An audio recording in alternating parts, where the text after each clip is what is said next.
Now we will study about controlling process, अर्थात नियंत्रण की कौन कौन सी प्रक्रियाएं हैं जिनके कारण हम कंट्रोलिंग कर सकते हैं। Now first point is setting performance standard. The first step in the process of controlling is concerned with setting performance standard. These standards are the basis for measuring the actual performance.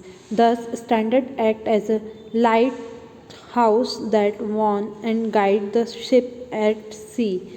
Standards are the benchmark towards which efforts to entire organization are directed. These standards can be expressed both in quantitative and qualitative terms. अर्थात जो पहली process होती है controlling की वो standard को perform करने से सेट की जाती है। यानी सबसे पहले हमारे कंट्रोलिंग प्रोसेस में हम जो परफॉर्मेंस होती है उसका स्टैंडर्ड पहले से सेट कर दिए जाते हैं और ये जो स्टैंडर्ड होते हैं वो एक्चुअल परफॉर्मेंस के साथ में मेज़र किए जाते हैं, कंपेयर किए जाते हैं और फिर उनमें इम्प्रूवमेंट किया जाता है।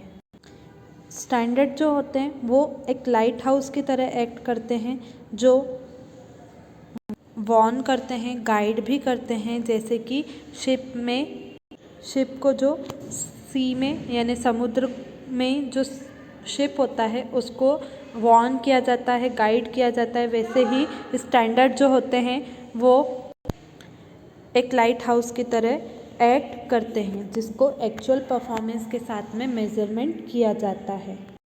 ये जो स्टैंडर्ड होते हैं उन्हें दो तरह से एक्सप्रेस किया जाता है, एक क्वांटिटेटिव फॉर्म में और एक क्वालिटेटिव टर्म में। यानी एक क्वांटिटेटिव क्वांटिटी के हिसाब से टर्म के बेसिस पर उन्हें मेजरमेंट दिया जाता है और एक क्वालिटी बेसिस के टर्म पर उन्हें मेजरमेंट दिया जाता है। Now second is measuring the performance. Once the standard have been determined, the next step is to measure the actual performance. The various techniques for measuring the same, checking performance reports, personal observation, etc. However, in order to facilitate easy comparison, the performance should be measured on same basis that the standard have.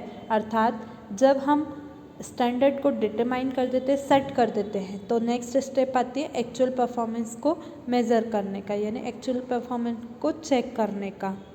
यहाँ पर various अलग अलग techniques को use करके measurement check किया जाता है, जैसे सैंपल को चेक करना, रिपोर्ट्स के थ्रू परफॉर्मेंस को चेक करना, पर्सनल ऑब्जर्वेशन से उनकी परफॉर्मेंस को चेक करना। इस तरह से उनको वेरियस टेक्निक्स के यूज़ करके हम परफॉर्मेंस को चेक करते हैं।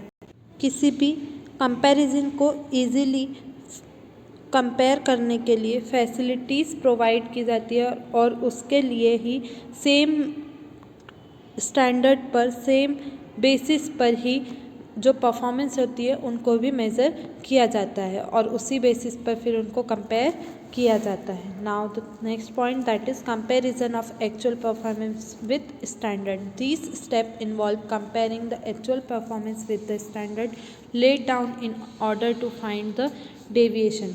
For example, performance of a salesman in terms of units sold in a week can be easily measured against the standard output for the week. अर्थात ये जो स्टेप्स होती हैं ये एक्चुअल परफॉर्मेंस को स्टैंडर्ड परफॉर्मेंस के साथ में कंपेयर करने के लिए होती है और इसी से हम पर्सन के डेविएशन का अनुमान लगा सकते हैं या डेविएशन को फाइंड कर सकते हैं। एग्जाम्पल के लिए बात करें तो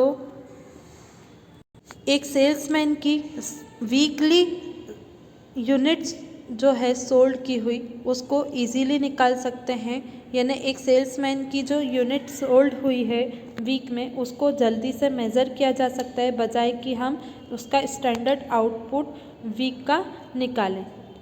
इस तरह से एक्चुअल परफॉर्मेंस को स्टैंडर्ड परफॉर्मेंस के साथ में कंपेयर किया जा सकता है। Now next is identifying the deviation.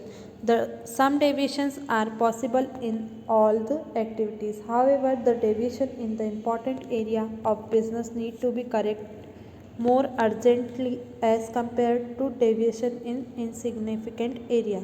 Management should use critical point control and management by exception in such area. अर्थात कुछ ऐसे डेविएशंस होते हैं जो हर एक्टिविटीज़ में पॉसिबल होते हैं, वहीं डेविएशन जो होते हैं वो इम्पॉर्टेंट होते हैं क्योंकि बिज़नेस में कहीं पर कुछ करेक्ट करना होता है, कुछ अर्जेंटली हमको डिसीजंस लेने होते हैं और जो सिग्निफिकेंट एरिया है उसको डेविएशन से कंपेयर भी करना पड़ता है।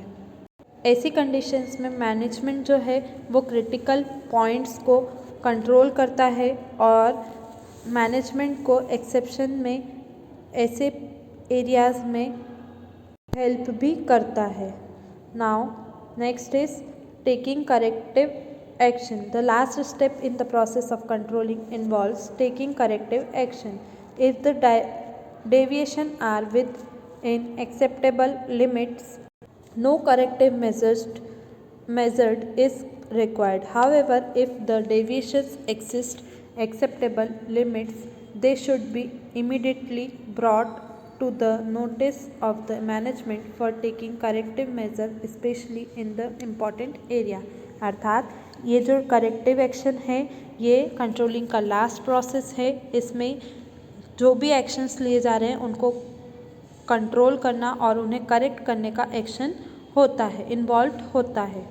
इस प्रोसेस में अगर डेविएशंस जो हैं वो लिमिट के अंदर हैं तो हमें कोई भी करेक्शन करने की रिक्वायरमेंट नहीं होती है। वहीं अगर डेविएशन लिमिट से बाहर हो जाते हैं, एक्सेस होते हैं, तो हमें मैनेजमेंट को तुरंत इमीडिएटली एक नोटिस निकालना होता है, नोटिस देना होता है कि उन्हें इस मेजरमेंट को या इस पॉइंट ऑफ व्यू को करेक्ट करना है। इसलिए ये क्या है, एक इम्पॉर्टेंट एरिया में यूज़ किया जाता है और ये एक इम्पॉर्टेंट प्रोसेस होती है और इस एक्शन का यूज़ सबसे ज़्यादा इम्पॉर्टेंट एरियाज़ में किया जाता है। नाउ हियर आपका टॉपिक ये कंप्लीट होता है। Thank you.